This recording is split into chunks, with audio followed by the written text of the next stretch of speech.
신문이야기 도직구쇼에 오신 여러분 반갑습니다. 저는 신문 읽어주는 남자 김진입니다. 구의역에서 발생한 19살 청년의 스크린도어 수리 중 사망한 사건.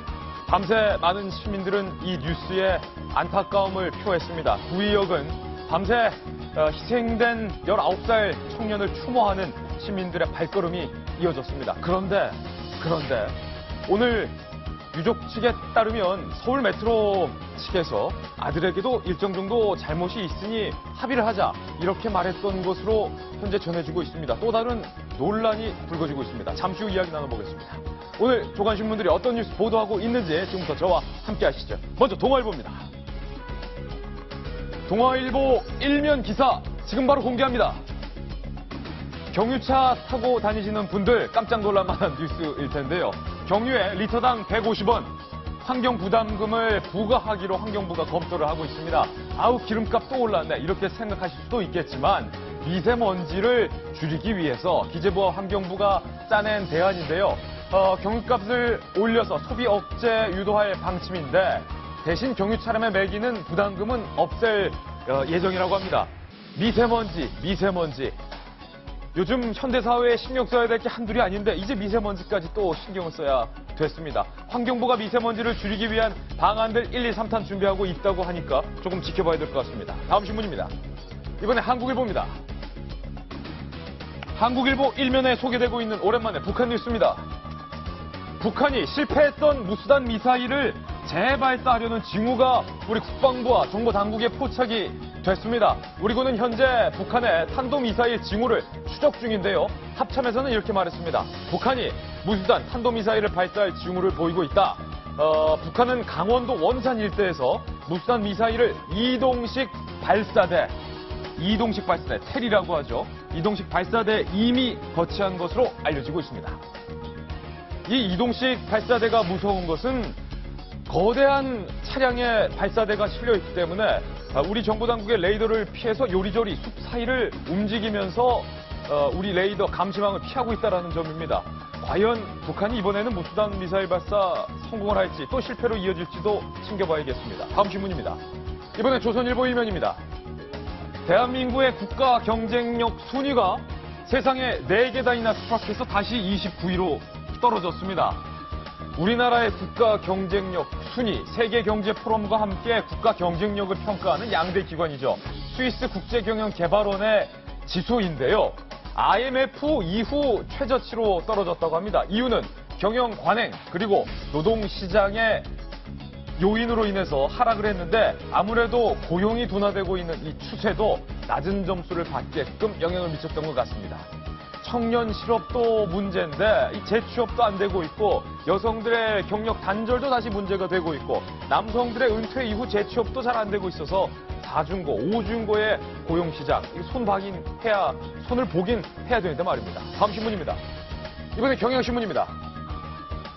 조금 전 전해드렸던 뉴스인데 겨우 19 누가 이 죽음을 책임지나요?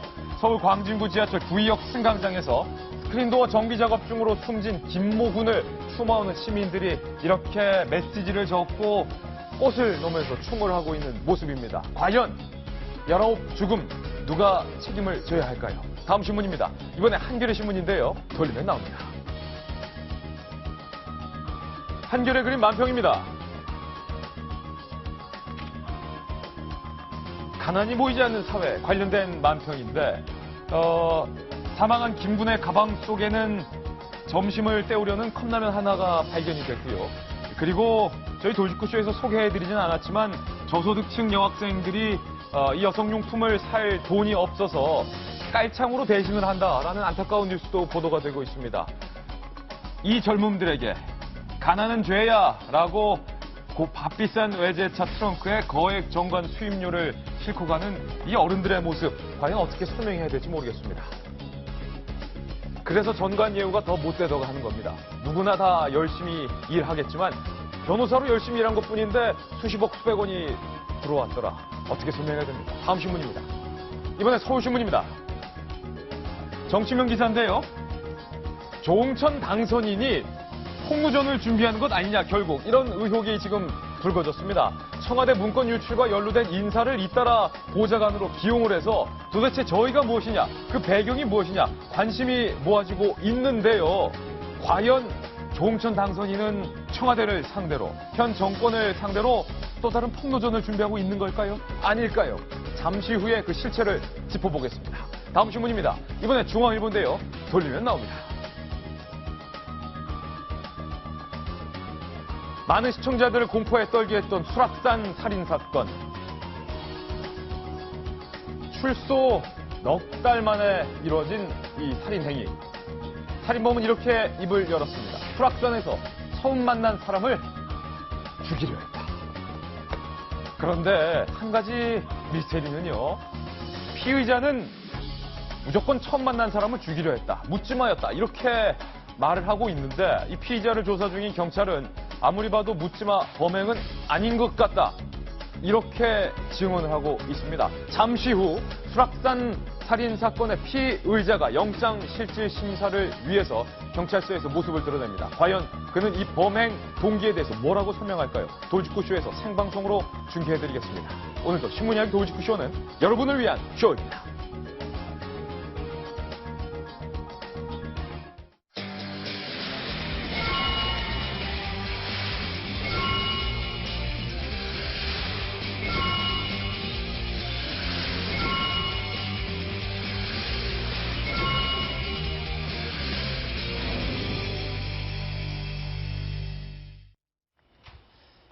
착한 아들, 꿈 많은 청년, 배고픈 청춘. 구의역 스크린도어 참사를 추모하기 위한 시민들의 발걸음이 밤새 이어졌습니다. 박선희 기자가 취재했습니다. 스크린도어를 고치던 용역업체 직원이 숨진 구의역 승강장. 스크린도어에는 추모 글귀가 적힌 메모지가 빼곡히 붙어 있고 그 앞에는 국화꽃이 쌓여 있습니다. 시민들은 국화꽃과 추모 팻말을 들고 줄지어 섰습니다. 19살 김모 씨의 안타까운 사연이 전해지면서 자발적으로 현장에 나온 것입니다. 꿈을 펼쳐야 되는데 꿈을 펼치지도 못하고 너무 안타깝게 생각합니다. 숨진 김 씨의 소지품에 미처 뜯지 못한 컵라면이 있었다는 사실에 시민들의 안타까움이 더 컸습니다. SNS에는 추모 페이지가 만들어졌습니다. 그냥 하청업체에서 떠넘기다 보니까 계속 이런 문제가 발생하는 것 같은데. 오후 7시쯤부터 시작된 시민들의 추모 행렬은 지하철 운행이 끝난 자정까지 이어졌습니다. 사고가 난 구의역 대기실 한편에는 숨진 김 씨를 애도하는 추모판이 만들어져 오늘도 추모 열기가 이어지고 있습니다. 채널A 뉴스 박선입니다. 사망한 김군을 추모하기 위한 헌화 탁자가 저곳에 마련됐는데 많은 시민분들께서 김군의 유품 중 발견됐던 그 컵라면, 그 사진에 많은 안타까움을 토로를 한 바 있습니다. 그 헌화 탁자에 수많은 컵라면이 쌓여 있던 것을 어제 그 현장에서 확인할 수 있었는데요. 동아일보 논설위이신 정성희 위원님, 많은 시민분들이 안타까워하고 있습니다. 아까 포스트잇 추모라는 것이 우리 사회의 새로운 트렌드가 될 것 같아요. 네. 강남역 묻지마 살인 사건에 많은 시민들이 포스트잇으로 이제 추모를 한 데 이어서 청년이 사고를 당한 구의역에서도 승강장에서도 많은 시민들이 자발적으로 모여서 저렇게 포스트잇을 붙이고 국화꽃을 놓으면서 추모를 하고 있는데요. 너의 잘못이 아니야. 지난번에 강남역 사건은 이제 여형 혐오 범죄가 아니냐는 논란이 있었는데 이번에는 이제 비정규직, 그다음 비정규직의 문제, 그다음에 위험의 외주화 이런 사회적 논란을 일으키고 있습니다. 네. 사실 저 스크린도어 보수 작업은 경험 많은 사람들도 2인 1조로 묶여서 저 지하철을 전동차로 세우고서 하는 것인데 이제 고등학교 졸업한 지 7개월 된 청년이 혼자서 하기에는 감당하기에는 분명히 문제가 있는 그런 작업이었는데 그렇게 내몰았던 우리 사회의 모렴치, 우리 사회의 안전 불감증이 문제란 지적이 있고요. 또 어저께 지적한 대로 이 친구가 만약에 정규직이었다면 만약에 1, 4호선을 관할하는 서울 메트로가 아니라 5, 9호선을 관할하는 서울 도시철도공사에 소속된 정규직 직원이었으면 저런 사고가 일어났을까 하는 그런 얘기가 나오겠습니다. 왜냐하면은 지금 사회적으로는 저것은 저 사고가 당한 거는 저 친구가 개인적으로 매뉴얼을 지키지 않았기 때문이다 라는 그런 논란이 있거든요. 메트로 측이 주장하고 있는데 물론 그런 점도 있을 것입니다.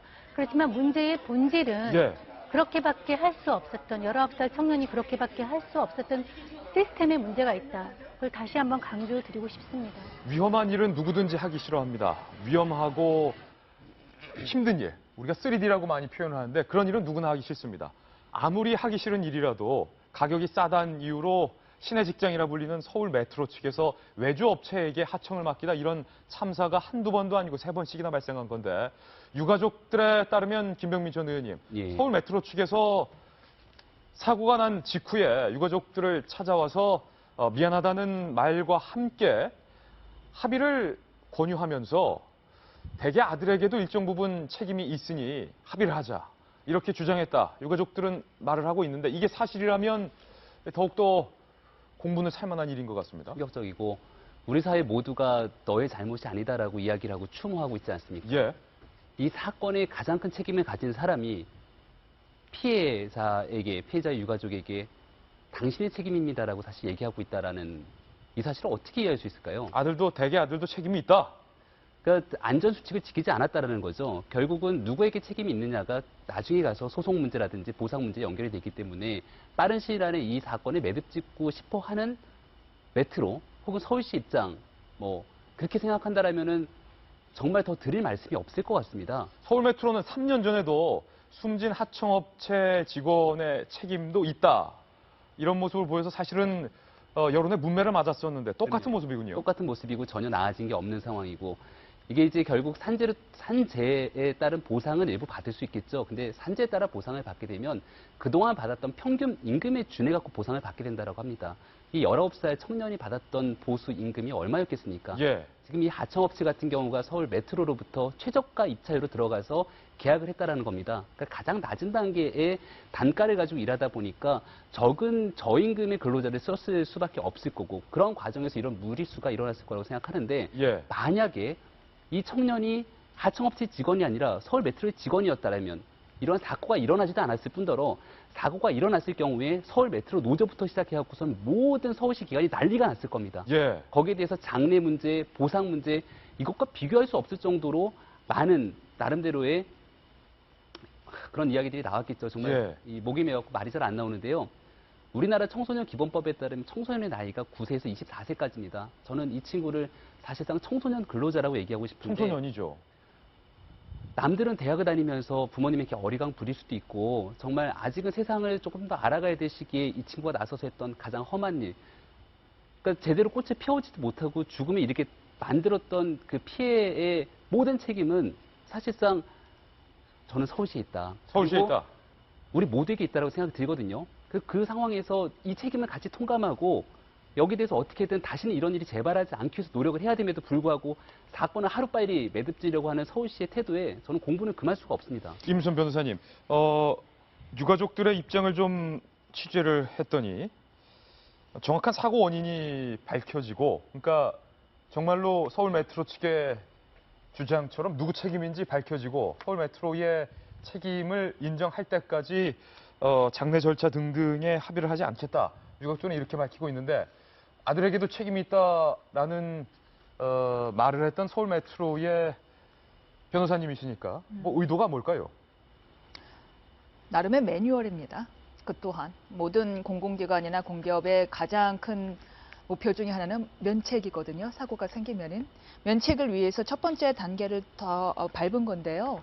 3년 전에 같은 사고가 터진 후에 당연히 소송이 제기가 됐습니다. 유족들이 서울 메트로 측을 상대로 소송을 제기했고, 그러면 피고가 된 서울 메트로 측에서는 당연히 자신들의 과실이 없음을, 오히려 상대방의 원고의 과실에 의함을 입증할 수밖에 없을 텐데, 그때에도 이것은 개인의 책임입니다라고 몰고 갔었습니다. 예. 그래서 개인의 책임이라는 근거 중에 하나가 분명히 우리의 협약에 따르면은 야간에 더 이상 열차가 진행하지 않는 야간에 하도록 되어 있는데 야간이 아닌 낮에 했기 때문에 이 사단이 난 거 아닙니까? 바로 예. 개인의 책임입니다로 주장을 했었거든요. 진짜 황당한 일인 거죠. 근데 이번에도 만약에 소송을 가게 되면 똑같이 개인의 책임으로 몰고 갈 수밖에 없습니다. 왜? 회사는 어떻게든 면책을 받아야 되니까요. 혹여라도 책임을 받더라도 책임의 범위를 최소화시켜야지 임원들이 징계를 안 받을 것 아니겠습니까? 근데 저는 묻고 싶어요. 그리고 묻고 싶어요. 먼저 묻고 싶다. 1번 먼저 알겠습니다. 협약이 있다고 칩시다. 그럼 그 협약 지킬 수 있었습니까? 그 매뉴얼 지킬 수 있는 매뉴얼이었습니까? 열차를 중단시키고 뭐 등등. 아니 저기 협력업체, 외주업체 19살 지간이 와갖고는 열차 중단시킬 수 있습니까? 그것이 과연 외주업체가 지킬 수 있는 매뉴얼인지 한번 묻고 싶고요. 예. 두 번째, 그 다음에 야간에만 운행을 하라고요? 사실상 당사자들 실질적인 협약서에는 1시간 이내에 무조건 출동이라고 적혀져 있다고 합니다. 1시간 이제 출동하지 않으면 제재를 가할 수 있다고 되어 있다고요. 이것도 확인해 봐야 됩니다. 1시간 이내 무조건 출동이라면 낮에 가야 되는 거 아닌가요? 야간 출동이라는 것도 지킬 수가 없었던 거예요. 매뉴얼이 있었지만 사실상 하청업체 입장에서는 그것도 19살 청년 입장에서는 지킬 수 있었던 것이 실질적으로 하나도 없었다. 무엇보다도 관리를 해야죠, 본인들이. 두 사람이 와서 했는지 정말 열차를 중단시키고 자신들이 시키는 매뉴얼대로 하고 있는지 관리 책임은 메트로한테 있는데 메트로 뭐 하고 있었죠? 예. 둘이 왔는지 하나가 왔는지 열차 중단이 됐는지 그 전에 안전문이 고장난 것 자체도 모르고 있었다고 합니다. 구역 예. 담당자들은요. 아예 관리도 안 하고 있었어요. 이러고 와서는 개인의 책임입니다. 개인이 전화통화를 하고 있습니다라고 한다면요. 정말 어른으로서 그렇게 살면 안 됩니다. 너무너무 비겁한 겁니다. 다 맞는 말씀이고요. 그러니까 서울시하고 저는 사회 전체로 된다고 생각해요. 아마도 조사를 해보면은 이 청년이라고 해야 되나요? 청소년이라고 해야 되나요? 매뉴얼을 어겼을 거예요. 이 친구가 하라고 한 대로 안 했을 거예요. 근데 이제 임 변호사님 말씀하신 대로 지킬 수 없는 매뉴얼이고 이게 사고가 반복되면 반복될수록 매뉴얼이 훨씬 더 빡빡해집니다. 근데 그 매뉴얼이 빡빡해지는 거는 더 지킬 수 없는 매뉴얼이 강제된다는 거고 우리나라가 여기뿐만 아니라 예를 들어서 이제 노인들이 교통사고 나고 이런 경우에도 보면은 뭐 약관에 다 적어놨는데 당신이 안 보지 않았나 이러잖아요.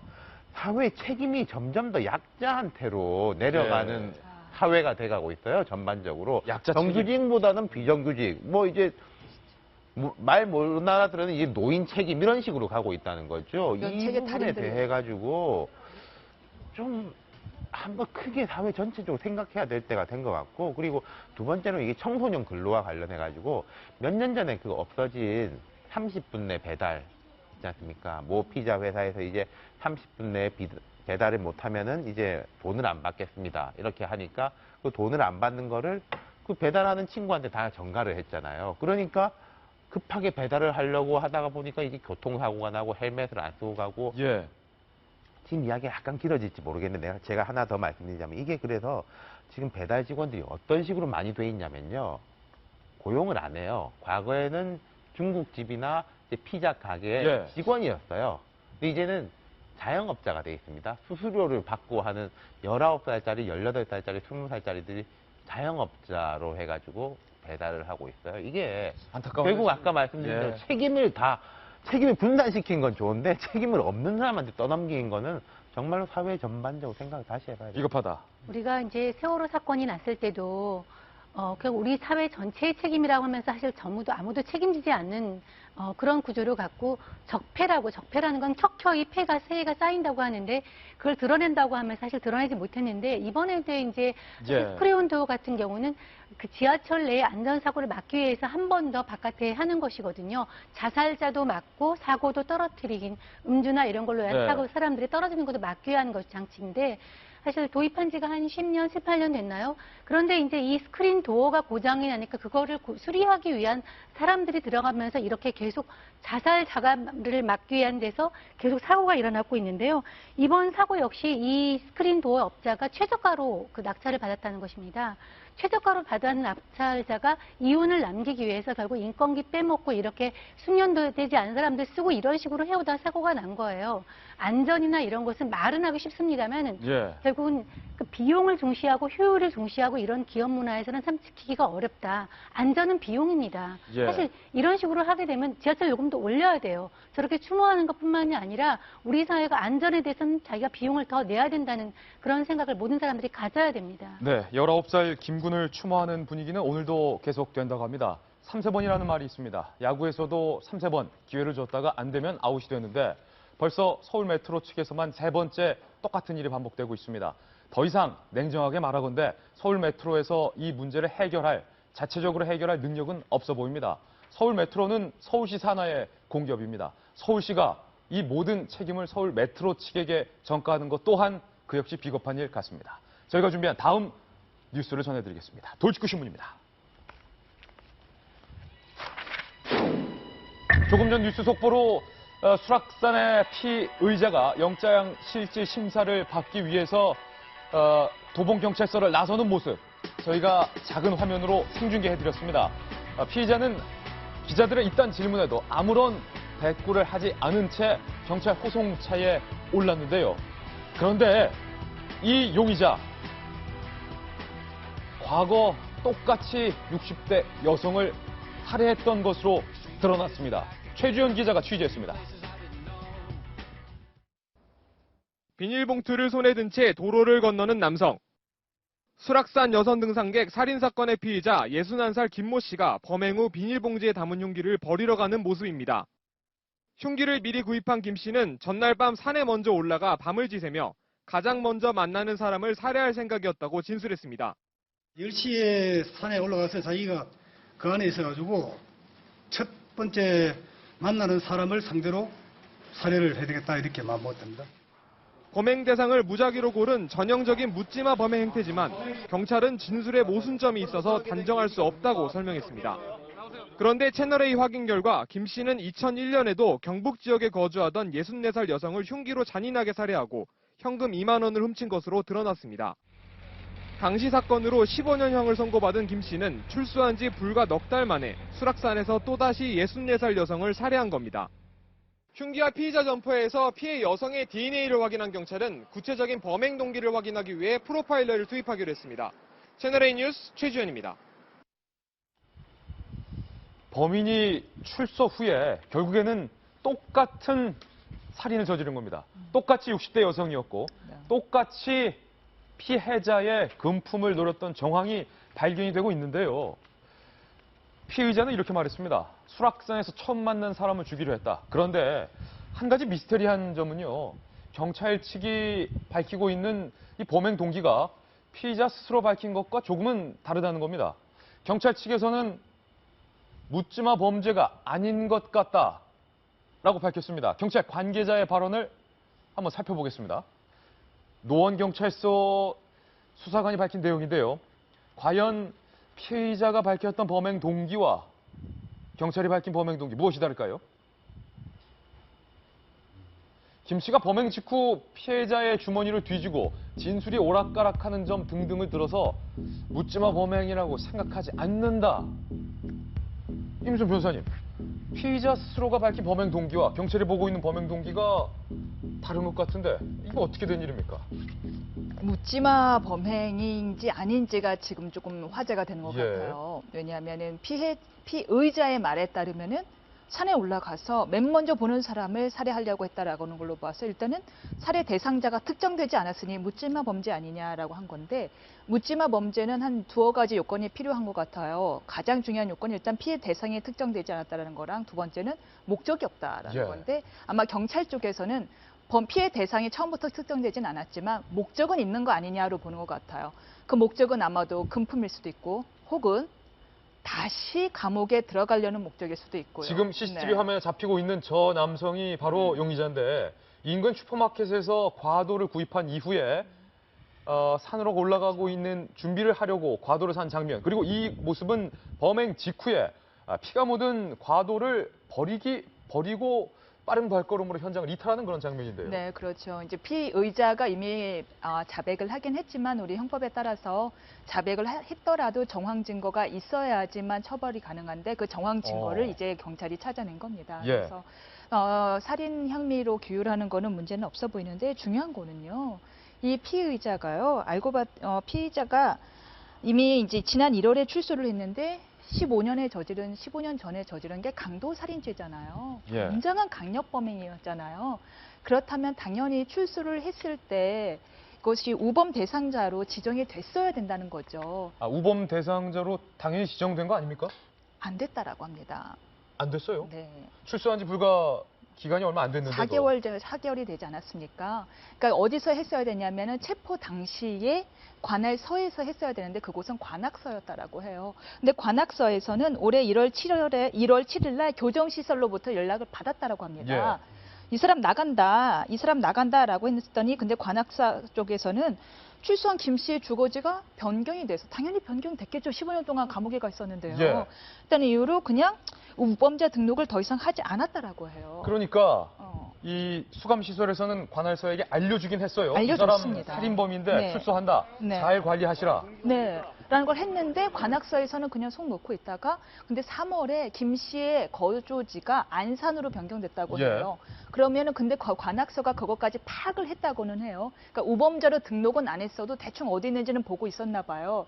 안산으로 옮겼은 걸 알았으면은 그러면 안산으로 이제 그 다음에 안산 단원 경찰서로 김 씨의 전출 사실을 통보했어야 되는데 그마저도 하지 않았다고 합니다. 결국에는 관악경찰서의 책임이 큽니다. 현재로선. 그러다가 5월 초가 돼서야 경찰청에서 우범자 특별 집중 관리 기간이 되니까 그제서야 부랴부랴 야 누구 없어 하다가 5월 7일에서야 비로소 우범자로 등록을 했다라고 해요. 그러면서 관악서도 자신들이 안산이나 이런 데 알리지 않았다는 거, 진작에 우범자로 등록하지 않은 건 자신들의 실수였다라고 자백을 시인을 했다라고 하는데 그 사이에 김 씨는 당연히 15년 동안 감옥에 있다 나와서 61세 된 노인이 뭘 할 줄 알겠습니까? 극심한 생활고에 시달려갖고 김 씨의 주장에 따르면 열흘 동안 자신은 물만 먹고 지냈다라고 합니다. 그러니까 경찰이 만약에 우범자 등록을 진작에 했다라면 생활고에 시달린 나머지 결국에는 범행을 또 저지를까라는 걸 미리 알고 관리할 수 있었던 거 아니냐라는 지금 이 경찰의 책임론이 대두되고 있습니다. 어쩌면 범행을 막을 수도 있었다라는 안타까움도 드는데 한 가지 이상한 건 정 의원님, 과거 이제 경찰서 출입 기자로도 생활을 하셨는데 수감 전에 그러니까 2001년에 이 용의자가 경북 지역에 거주하던 당시에도 2001년 당시에도 64살 여성을 흉기로 잔인하게 살해하고 훔쳐간 돈이 단돈 2만 원. 그런데 이번에도 64살 여성을 살해하고 주머니를 만졌다. 그러니까 저는 이제 이거는 어려운 사건은 아닌 것 같아요. 대충 그림이 그려집니다. 2001년에도 생활고 때문에 살해를 하고 뒤져서 갔던 것이 겨우 2만 원이에요. 그리고 15년 복역을 하고 나왔습니다. 2만 원 때문에 사람을 가족은 없죠. 먹을 것은 없죠. 생활고에는 굉장히 시달리고 있고 자기 말했다면 열흘에서 2주 정도 물만 먹고 살 정도로 굉장히 배가 고픈 상황이었던 것 같습니다. 오히려 교도소 생활이 그리웠을 수도 있어요. 삼시세끼 밤이 나오고 적어도 이제 불안감은 없었을 테니까. 그래서 아마 미리 흉기를 슈퍼마켓에서 샀다는 것은 언젠지 사리가 있다는 뜻이었거든요. 근데 할 줄 아는 게 옛날에 살인해 본 것밖에 없지 않습니까? 그러니까 이제 미리 가서 산속에 숨어 있다가 강도를 하면서 돈을 뒤지려고 했던 것 같은데 잔인하게 살인을 하고요. 결국은 근데 주머니 좀 뒤져서 돈 같은 걸 좀 찾았던 것 같아요. 그리고 그러니까 묻지마 살인과 그다음에 강도 살인이 이렇게 결합되어 있는 그런 것 같아요. 그리고 바로 자수하지 않았습니까? 그것도 아까 말한 그런 거를 보여주고 있죠. 본인이 교도소로 들어가고 싶었다. 이 바깥에 15년 보육하고 나왔을 때 사회생활이 너무 힘들고 안전망이랑은 없고 너무 배가 고프고 하니까 오히려 교도소 생활을 갖다가 하고 싶어서 금방 자수한 것 같기도 하거든요. 별로 지금 프로파일러가 투입이 돼서 정확한 살해 의도를 좀 캐고 있는데 어렵지 않게 그 범행의 의도나 그런 내용은 나올 것 같습니다. 정 의원님의 분석이 어느 정도 맞는 것이 김병민 의원님, 지금 경찰 쪽에서 나오는 얘기가 피의자가 자수를 했던 당일 오후 6시 30분 노원경찰서를 스스로 제 발로 찾아와서 자수를 하면서 이렇게 밝혔다라는 진술서의 대목이 나오는데 그는 이렇게 말했습니다. 갈 데도 없고 도망 다닐 돈도 없어서 자수를 했다. 첫 번째 대목은 이 대목이고 범행 동기에 대한 경찰의 추궁에 대해서 배가 고팠다. 이렇게 말하는 것으로 봐서 아까 우리 임윤선 변호사님이 저는 정확하게 말씀해 주신 것 같은데요. 경찰이 15년 동안 복역하고 잔혹하게 누군가를 살해한 사람 아닙니까? 이 사람이 형기를 마치고서 출소를 했어요. 그러면 당연히 사회에 나가서 얼마나 불안하겠어요. 그 사람이 옆에 살고 있는지 아닌지가. 그 사람을 똑바로 관리하고 매뉴얼에 나온 것처럼 1개월에 한 번이라도 이 사람이 잘 살고 있는지 어디 살고 있는지만 위치 파악만 제대로 했더라도 이 사람이 배고파서 정말 일자리도 없고 일주일 동안 물 한 모금 먹지 못했다라는 진술도 나오는 것 같은데 그런 상황을 파악하게 되면은 범죄에 노출될 확률이 높구나라는 것 충분히 예방할 수 있지 않았겠습니까? 네. 예를 들어서 지금 성범죄 피의자들 같은 경우는요. 이사를 와요. 우리 집 내가 사는 집 근처로 이사를 오게 되면은 저희 집에만 오는 건지 모르겠지만 적어도 여성 있는 집에는 다 우편물이 배달이 되는 것 같습니다. 그래서 그 사람의 얼굴이랑 이 사람이 어떤 범죄를 저질렀고 심지어 어디에 사는지까지 다 공표를 해갖고서는 최소한도로 스스로 범죄로부터 예방할 수 있는 조치를 취할 수 있게 만들어주거든요. 예. 인권도 중요한데요. 이런 사람들이 언제 어떤 범죄를 저지를지 모르기 때문에 최소한도로 어디에서 살고 있는지 그 사람들을 끊임없이 관리해야 될 것 아닙니까? 예. 경찰이 그런 관리만 정확하게 했더라면 저는 이런 범죄가 재발되지 않았을 거고 심지어 한 단계 더 나가서 어제도 말씀드렸습니다마는 전자발찌 등으로 인해서 이 사람들의 위치 파악까지 할 수 있었다라면 저 산에 들어가고서는 밤새 누군가를 죽이려고 대기하고 있던 이런 예. 끔찍한 상황 충분히 예방할 수 있지 않았을까요? 충분히 예방할 수 있었다. 황석영 작가의 아마 오래된 정원이라는 소설로 저는 기억을 해요. 예.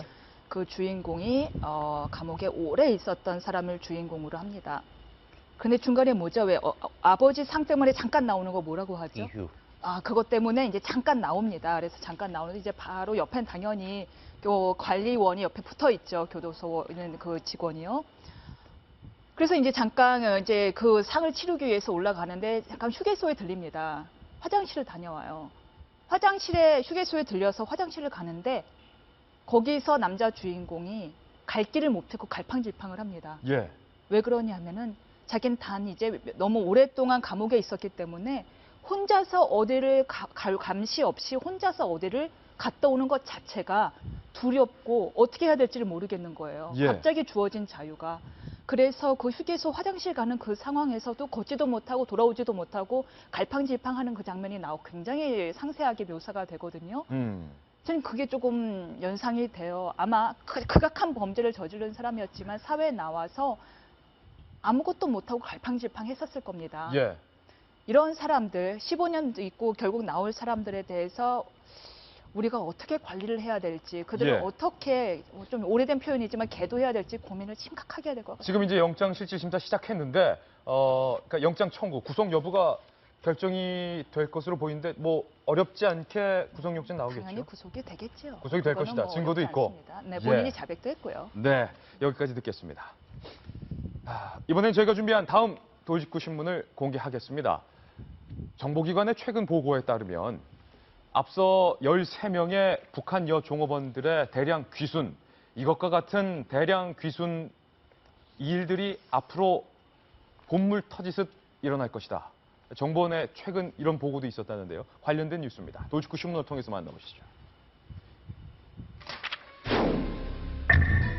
탈북한 식당 종업원이 북한에서 매우 유명한 인민배우 최삼숙의 딸이라는 소식 저희 채널A에서 보도해드렸는데, 그런데 우리나라의 전설적인 가수 중에 한 명인 고 남인수 씨가 알고 봤더니 인민배우 최삼숙의 삼촌이고, 또 알고 봤더니 이 최 씨의 이복 오빠도 한국에 살고 있는 사실이 확인이 됐습니다.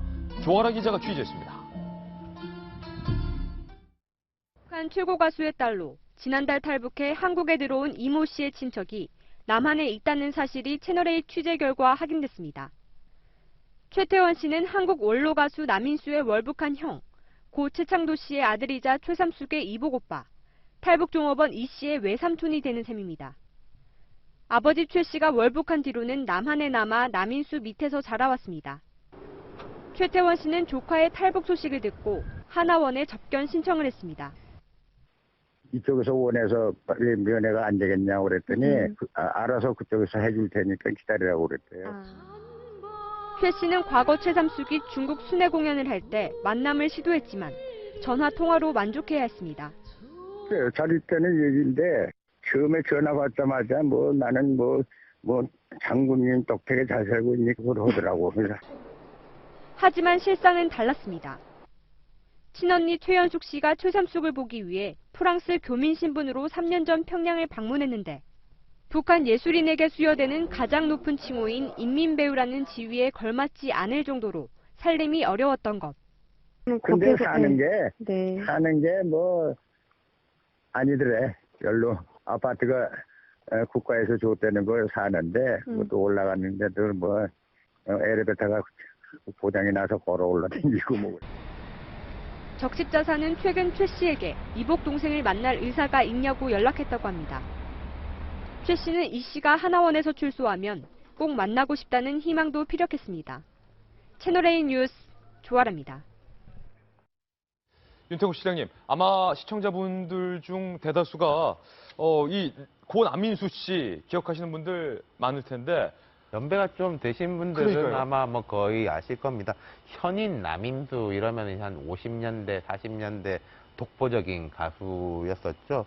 그러니까 이분의 동생이 월북을 했다는 거죠. 그래서 그 딸이 인민 배우였고 그 딸의 딸, 그러니까 외손녀가 이번에 탈북 종업원의 일환인 것 같다. 예. 그런 이야기인 건데 저는 이제 그런 부분이 좀 재밌는 것 같아요. 남인수 씨 노래는 지금 나오고 있는 이 이별의 부산 정거장이 예. 뭐 가장 유명한 노래 중 하나 아닙니까? 예. 들으니까 알겠네요. 그렇죠. 예. 이제 알겠죠. 이별의 부산 정거장. 그러니까 뭐 최삼숙이라는 분은 우리 사회는 잘 안 알려져 있죠. 근데 인민 배우니까 이제 북측에서는 인정받는 배우인 것 같고, 이미 아까 이 오빠가 말씀하신 게 중국에서 내가 통화를 했더니 뭐 이런 이야기를 했잖아요. 네. 몇 년 전에. 이미 이제 뭐 북한의 인민 배우층이면 핵심 계층인데 핵심 계층도 남한에 있는 가족들하고 전화 통화도 다 하고 이런 정도로 말하자면은 개혁 개방을 막더라도 다 물밑으로 이미 통하고 있다. 그러니까 이제는 뭐 북측 사람들도 한국의 실정을 모르는 게 아니라 네. 다 알죠. 다 안다. 결국에는 정성희 의원님, 남인수 씨가 삼촌인 남인수 씨의 조카인 인민배우 최삼수의 딸이 이번에 귀화할 정도라면 이 주제겠죠. 그렇죠. 그러니까 왜 남인수랑 최삼숙이랑 연결이 안 되냐면은 남인수 씨가 개명을 했더라고요. 남씨라. 예, 그러니까 이제 남씨인데 원래는 본명이 최씨였죠. 최창수라더라고요. 그렇군요. 그러니까 금방 이해가 되시죠. 본명이 최창수인데 이제 형이 월북을 해서 그 이제 소녀딸인 거고요. 그러니까 최삼숙은 인민배우 최삼숙은 남인수 씨의 조카가 되는 거죠. 그러네요. 그 최삼숙이 얼마나 유명한 배우인가 저도 좀 찾아봤더니 그 북한의 유명한 가극 또 꽃파는 처녀. 그 굉장히 유명한 가극, 아리랑과 함께 유명한 꽃파는 처녀의 가극 여주인공을 맡았답니다. 그러면서 여주인공을 맡아서 중국이나 이런 데로 쭉 순회 공연을 다녔을 정도로. 네. 그러니까 북한의 대표 가극의 여주인공을 맡았으면 얼마나 유명한 배우겠습니까? 그리고 북한의 핵심 엘리트층이라고 볼 수 있겠죠. 예. 그 딸이 이번에 유경식당에서 한국으로 건너한 13명의 종업원 중에 한 명이라는 이제 보도인데요. 아마 사실의 가능성도 있겠죠. 근데 아직은 확인되지 않았습니다. 그래서 한국에 살고 있는 최삼숙의 이복 오빠가 이제 면회 신청을 했는데 아직은 만나지 못하는 걸로 알고 있는데요. 네. 그래서 있는데 그걸로 붙여볼 때 이번에 이제 탈북한 13명의 어떤 최신 선보냐 이런 것이 북한에서 굉장히 최고위층이고 권력의 핵심에 있는 사람들이 있다 하는 것을 이제 하나의 반증으로 볼 수 있을 것 같습니다. 예. 북한 소식이 나와서 말인데 은평구의 한 초등학교 인근 전선에 큰 풍선 하나가 걸렸습니다. 경찰과 우리 정보원 관계자가 급히 출동을 했습니다. 그렇습니다. 북한에서 우리 쪽에 보낸 대형 삐라 풍선인데 우리 측에서 북한에게 보내는 이 최첨단 삐라처럼 뭐 기폭장치나 이런 것들은 없었는데 그 안에 무엇이 들어있는 거 했더니 모란봉 악단, 김정은이 사랑하는 북한판 소년시대 모란봉 악단의 신곡 CD가 담겨 있었다. 과연 우리 대한민국 국민과 청소년 중에 과연 모란봉 악단 신곡에 누가 얼마나 감흥을 받을지 잘 모르겠습니다만 김병민 의원님, 네네. 모란봉 악단의 최신 노래 CD가 담겨 있었다.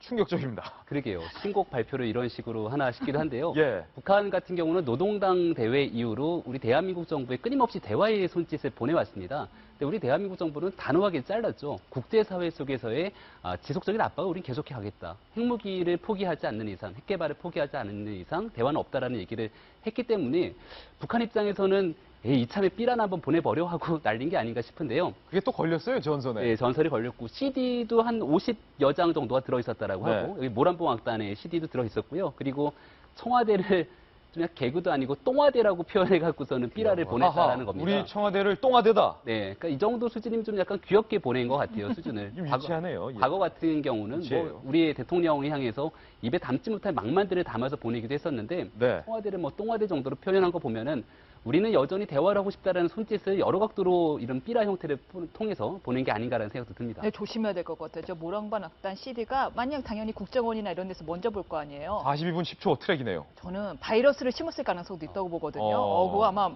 국정원이 먼저 검사하겠죠. 그렇죠. 모란봉 악단 CD 속에 담겨 있는 신곡. 이게 사실은 해킹 바이러스가 들어있을 수도 있으니 뭐 저보다 더 똑똑하신 분들이 알아서 먼저 하시겠죠. 뭐. 궁금하실 것 같아서 저희가 신곡 한번 준비를 네. 해봤는데. 아니 이거 지금 홍보 효과에 늘어나는 거 아닙니까? 북한의 홍보 효과에. 그런가요? 일단 네. 한번 모란봉 악단 신곡 한번 잠깐 들어보실까요?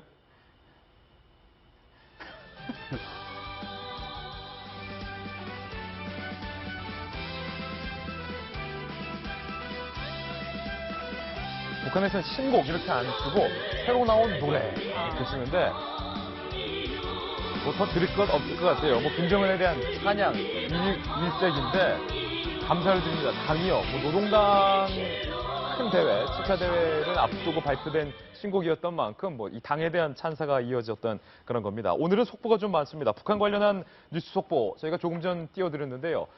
앞서 신문 읽어주는 남자에서 예고해 드렸던 것처럼 우리 합참과 국방부 관계자 측에서 북한이 무수단 미사일을 발사할 징후를 포착했다라는 뉴스 보도해 드렸는데 오늘 오전 중 북한이 이 무수단 미사일 발사를 결국 실패했던 것으로 확인이 됐습니다.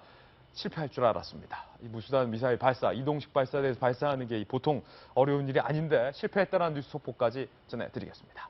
다음 뉴스 전해드리겠습니다. 저희가 만든 돌직구 신문을 확인하시죠. 오늘 뉴스 속보만 많은 게 아닙니다. 경찰의 모습을 드러내는 뉴스도 굉장히 많은데 인기 개그맨 유상무 씨가 성폭행 논란에 현재 쌓여 있습니다. 그런데 잠시 후 경찰에 출석을 해서 유상무 씨가 성폭행 미수 혐의에 대해서 경찰 소환 조사를 받을 예정입니다. 잠시 후 유상무 씨가 경찰서의 모습을 드러내면 저희 돌직구 중계 카메라를 통해서 생생하게 보도를 해드리겠습니다. 유상무 씨가 과연 어떤 사건에 휘말렸는지 저희가 간략하게 사건 일지를 준비를 했는데 임윤선 변호사님과 함께 좀 사건 일지를 함께 보겠습니다. 먼저 2016년 5월 18일 새벽 3시에 20대 여성 A씨로부터 유상무가 성폭행을 했다 이렇게 신고가 접수됐는데 그 이후에 어땠습니까, 임윤선 변호사? 네, 그리고 난 다음에 그래서 경찰이 출동을 했죠. 출동을 했더니 유상무 씨가 이 여성은 내 여자친구인데 잠시 좀 해프닝에 있었습니다라고 이야기를 했고요. 실제로 그 여성도 바로 직후에 그 1차 신고를 취소를 했습니다. 예. 그래서 그냥 해프닝으로 끝날 일이다라고 생각을 했었는데요. 그 피해자인 여성이 나는 유상무의 여자친구가 아니다라고 하면서요. 예. 신고 취소를 번복해하면서 다시 2차 신고에 들어간 거나 마찬가지가 됐습니다. 결국 신고를 한 거죠? 그렇죠. 그렇게 되자 처음에는 유상무의 소속사 측에서는 이건 유상무의 여자친구로서 해프닝입니다라고 유상무의 변명대로 보도자료를 냈다가요.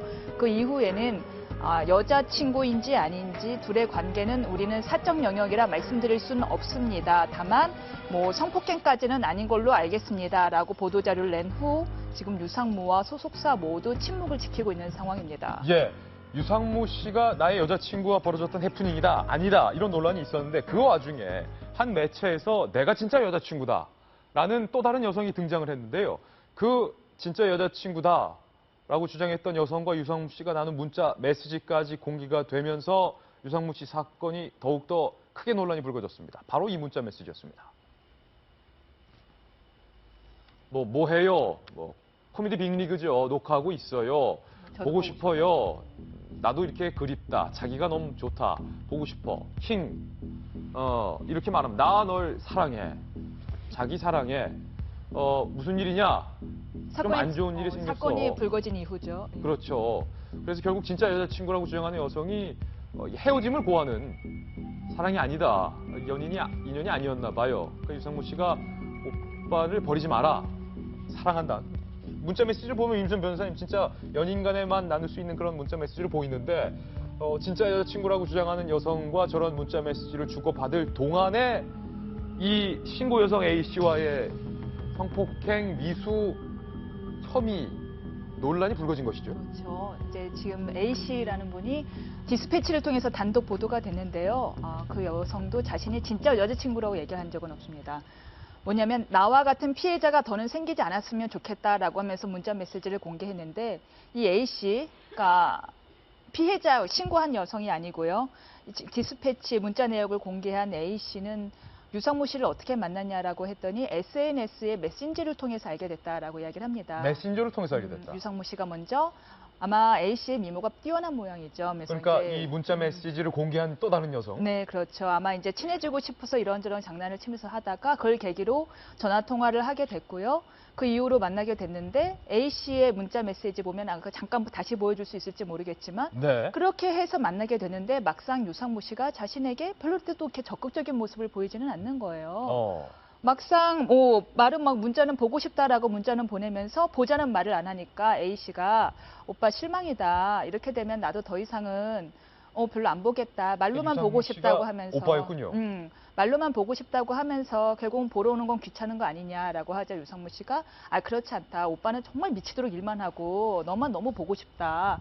이런 이야기를 해서 본격적으로 사귀게 된 걸로 보여요. 예. 그러다가 이제 문제의 사건이 벌거진 날도 오빠 뭐 하냐라고 하자 코빅 녹화 끝나고 이제 제작진과 곧 회의를 들어가라고 해서 이 시간에요? 응, 이 시간에라고 했는데 그 시간에 바로 피해자 B 씨와 함께 강남구의 한 모텔에서 이런 소동이 있었던 거죠. 예. 그렇게 되자 여성이 그리고 그 피해자 B 씨와 만나게 된 것도 알고 봤더니 그 SNS 메신저를 통해서 역시 알게 된 거였고요. 예. 그 사실에 배신감을 느낀 A 씨가 아마 나도 여자친구가 아닐 수 있을 것 같다. 보아하니 나 같은 여성이 또 있을 것 같으니 또 다른 피해자가 생기지 않았으면 좋겠다라고 하면서 한 매체에 문자 메시지를 단독 공개한 겁니다. 성폭행 미수 혐의인데 이 성 문제와 관련해서는 신고자가 신고를 취소하더라도 경찰은 수사를 하는 것이 바뀐 법칙인데 바뀌었죠. 네.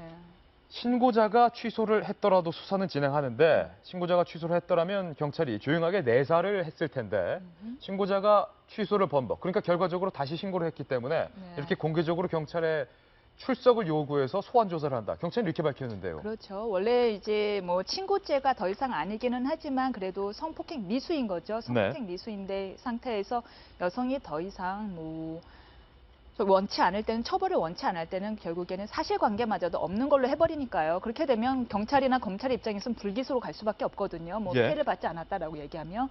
근데 신고 취소를 반복한 걸로 봐서 유상무 씨는 조사를 받아야만 할 것 같은데 유상무 씨는 지금 어쨌든 유무죄 여부를 떠나서요. 여러 가지 점 때문에 여론에서는 이미 너무너무 매장이나 다름없습니다. 왜냐하면 첫 번째 볼까요? 첫 번째 잘못 성폭행 시도 혐의를 일단 먼저 받고 있어요.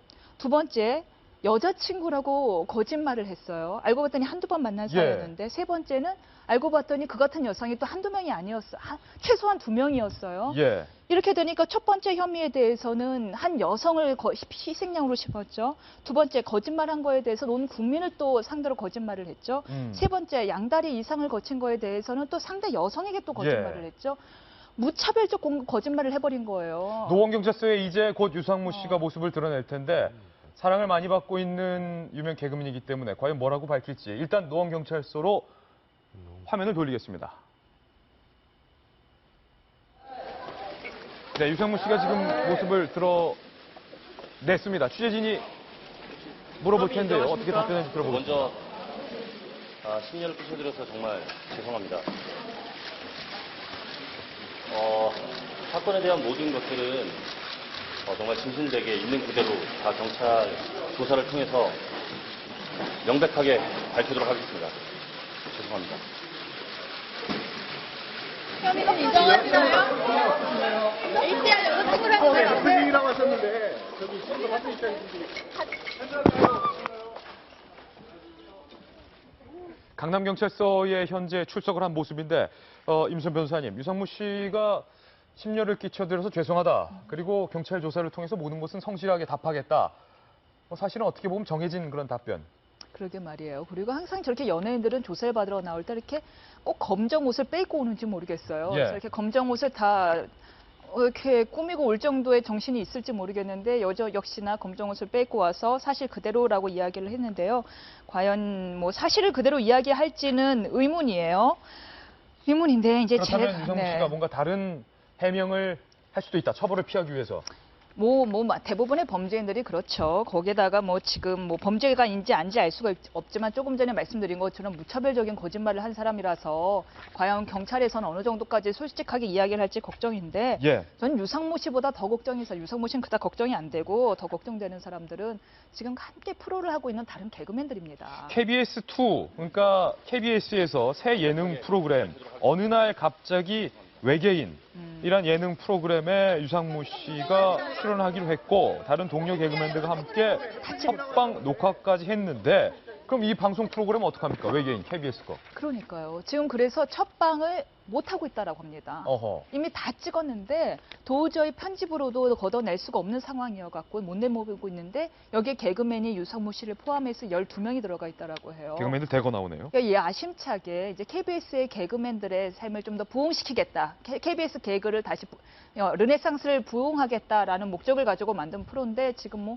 전혀 못 내보내고 있다고 하니까 개그맨들이라든가 예. 다른 방송국에 굉장한 민폐를 끼치고 있죠. 그러면 TVN의 코미디 빅리그라는 프로그램에 유상무 씨가 고정으로 나오고 있는데 거기서는 방송이 계속 나옵니까? 아니면 어떻게 됐어요? 여기는 그나마 사정이 났습니다. 왜냐하면 유상무 씨가 나온 부분만 맡고 있는 코너만 드러내면 되니까. 통편집을 했군요, 결국. 그렇죠. 그래서 여기도 지금 통편집을 하고 내보낼 예정이라고 합니다. 조영남 씨도 그렇고 유상무 씨도 그렇고 윤태호 실장님.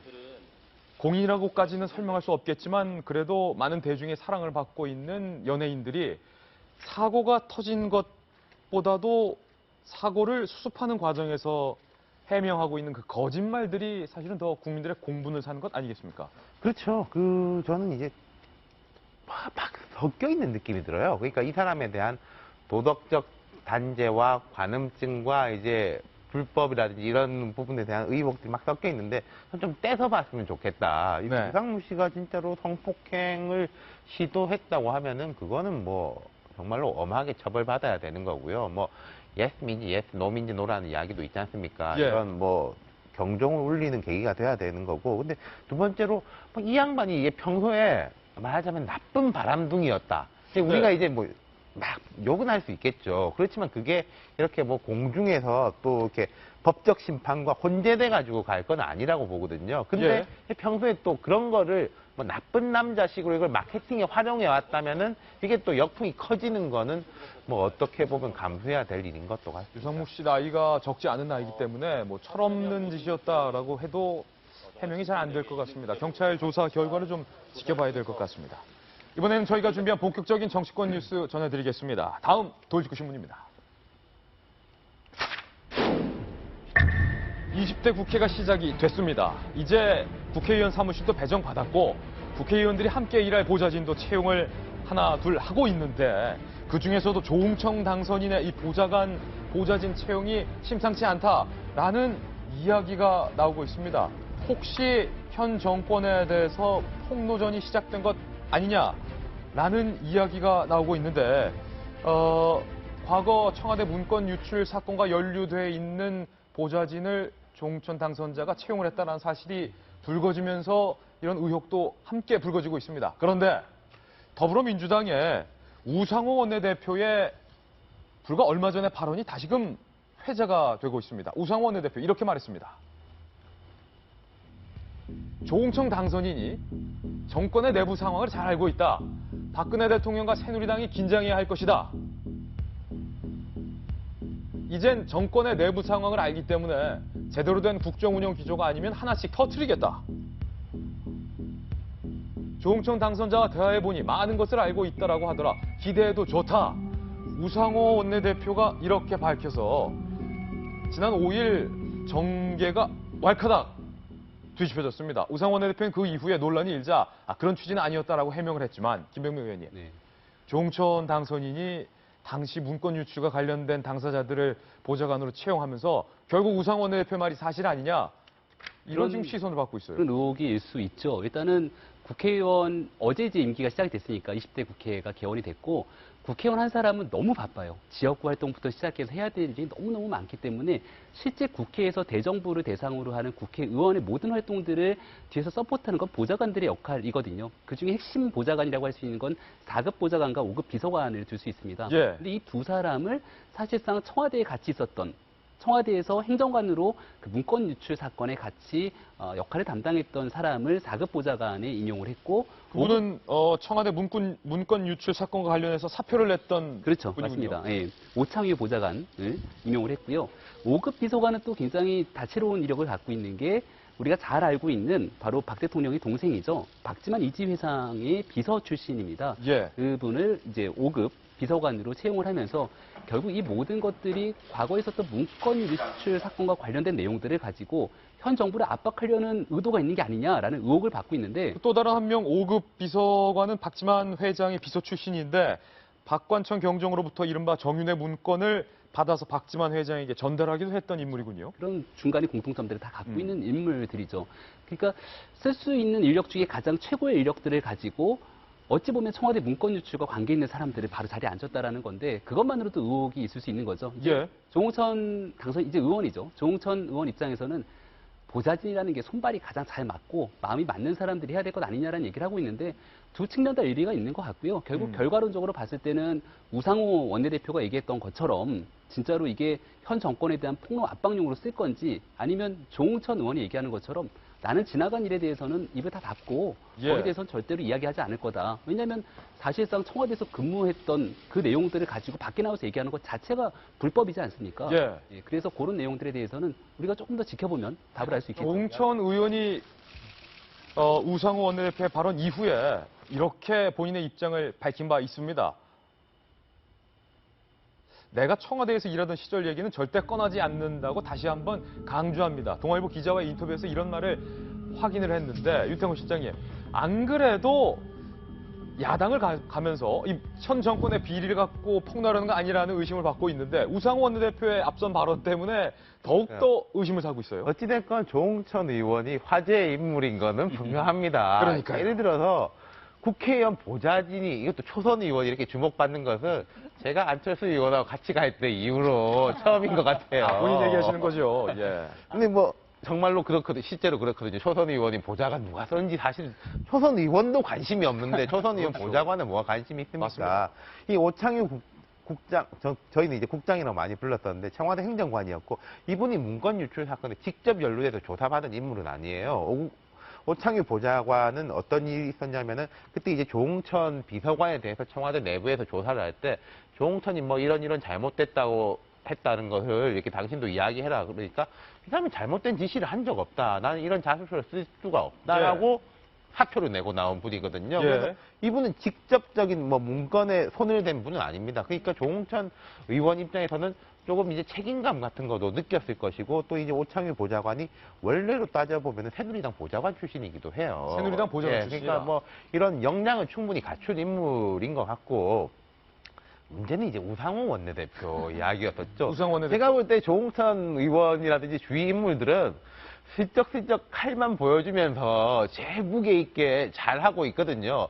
내가 언제 칼을 뽑는다고 했냐. 근데 칼을 들고는 있다. 이러고 있는데 괜히 좀 원내대표가 너무 앞서가지고 저런 이야기를 하는 거 아닌가. 예.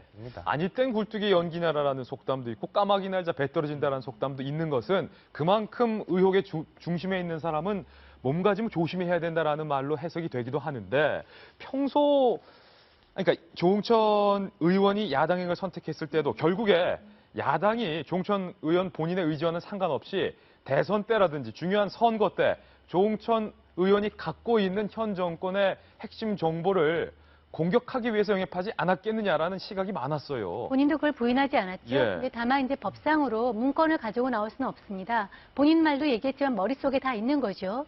머릿속에 있으니까 뭐 머리가 자체가 비밀 금고가 되는데요. 이제 보좌진을 라인업을 하면서 본인이 청와대와 같이 일했고 또 박지만 씨의 전 비서 문건을 아마 전달했을 거로 추측되는 그 사람을 한 거는 그 라인업을 그대로 가져왔기 때문에 저런 의혹을 받고 있게 되는데요. 저는 그때에 있었던 자신과 일했던 사람들을 갖다 채용한 것에 대해서는 보기 좋아 봅니다. 아, 의리 있다? 의리가 있는 것으로 예. 보여져요. 또 자기 때문에 다 물러났던 사람들, 또 지금 일자리도 없으니까 채용한 거는 괜찮은 것 같은데 아까 얘기한 대로 정말 이 라인업만 가지고 그냥 할 것이냐 아니면 정말 이것이 내가 많은 것을 알고 있고 그걸 가지고 정말 폭로전에 나설 것이냐 하는 그 문제인데 그거에 대해서는 아니라고는 하고 있지만 사람들이 저 라인업만으로도 위협을 느낀다. 예. 효과는 이미 달성한 걸로 이미 의리는 지키고 사람들한테 위협은 준다.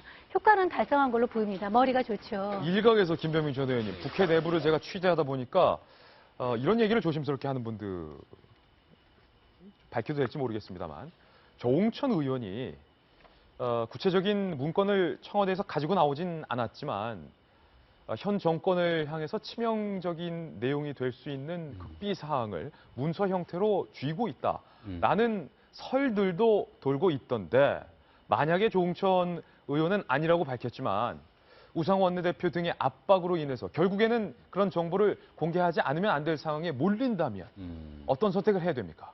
고민이 될 것 같은데요. 일단은 본인 스스로 그 총선 때 이런 얘기를 했죠. 본인이 내부자들, 영화 내부자들 나왔던 이병헌과 같다. 손모가지가 잘린. 결국 이병헌이 마지막에 선택한 결과는 복수였거든요. 과연 조홍천 지금 의원 같은 경우가 지금 현재는 아무런 폭로에 대한 그 시점이 맞지가 않을 겁니다. 근데 만약에 내년에 대통령 선거가 있잖아요. 대선을 앞두고. 2017년 대통령 선거를 앞두고 아주 급박한 순간에서 이 폭로를 하자라고 하는 당론에 만약에 떠밀린다라면은 그런 가정을 깔았을 때 조홍천 의원이 머릿속에 있는 내용들을 얼마만큼 이야기를 꺼내서 현 정권에 타격을 주려는 시도를 할지 안 할지 거기에 대해서는 고민의 여지가 있을 것 같은데 저는 그런 식으로 본인이 몸담았던 전 직장에 대해서의 내용들을 가지고 국민께 폭로하고 이거 정치적으로 악용하는 순간 그 공격의 화살은 결국 돌아가고 자신을 향할 수 있거든요. 이런 내용에서는 굉장히 조심스러워할 거라고 생각합니다. 예, 조홍천 의원 본인을 둘러싼 그 야당 내부의 압력을 과연 어떻게 버텨낼 수 있을지도 관건인 것 같습니다. 광고 이후에 오늘 피날레 기사로 돌아오겠습니다. 잠깐만요. 요즘 젊은이들 사이에서 쿨하다 이런 게 인기인데 쿨하다는 말이 이제 기성세대까지 번진 지 꽤 됐습니다. 그런데 경찰에까지 좀 넘어간 것 같습니다. 쿨한 경찰, 오늘 피날레 기사의 주인공입니다. 행동이 쿨한 게 아니라 정말 옷이 쿨해졌습니다. 경찰의 근무복이 저렇게 새로운 디자인으로 바뀌었는데 소재도 쿨해지고 색깔도 쿨해진 것뿐만 아니라 경찰 순경들의 이 왼쪽 반팔 소매를 보시면 대한민국의 태극기와 태국 문양과 팔괘 모양이 경찰 제복에 새겨져 있다는 것을 알 수 있습니다. 경찰관들의 이 애국심도 고취시키고 보는 이들도 하여금 시원해 보이게 하는 새 근무복 환영입니다. 잘 바뀐 것 같습니다. 제복이 주는 이미지와 제복이 주는 역할이 굉장히 큰데 경찰 순경들의 새 근무복 정성희 위원께서 보시기에는 어떻습니까? 원래 이제 그 형식이 내용을 규정하는 측면도 있거든요. 치마 입으면 얌전해지고 뭐 청바지 입으면 좀 와일드해지는 것처럼 저렇게 근무복도 새롭고 또 대한민국의 어떤 상징인 그런 팔괘도 들어가 있으니까 저기에 맞춰서 더 열심히 더 잘 또 더 시원하게 한 여름을 우리를 지켜줄 것 같습니다. 네, 오늘 저희가 준비한 내용 다 전해드렸습니다. 시원한 여름 보내시고요. 저희는 내일 아침 9시에 더욱더 풍성한 뉴스 들고 인사드리겠습니다. 오늘 하루는 분명 어제보다 더 쿨할 겁니다. 좋은 하루 되십시오. 고맙습니다.